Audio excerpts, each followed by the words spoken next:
think the inferiority of women, which seems to be a worldwide phenomenon, has been that for a very long time, going back to at least 4,000 years ago. The Great Mother was worshipped everywhere in the agricultural communities. She was the focus, she was the deity.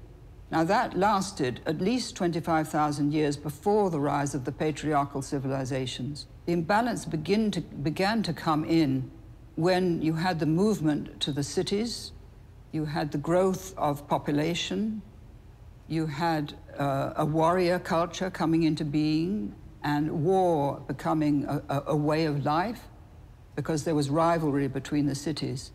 And that new kind of society overruled the older agricultural society. This caused a huge disruption in the lives of men and women. And gradually, the idea developed, particularly in Babylonia, that women was the property of man.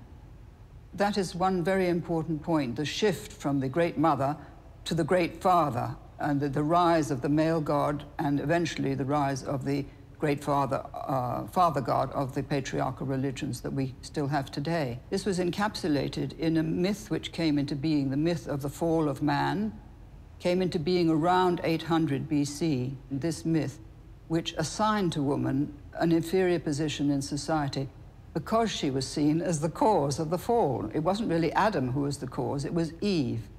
And Eve has carried the blame ever since. If anything goes wrong, it's woman who is to blame.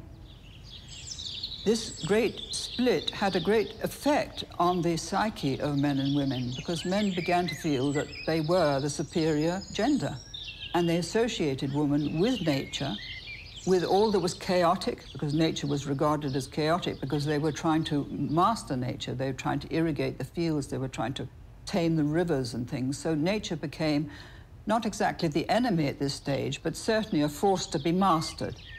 And this was carried through to the idea of mastering and controlling woman.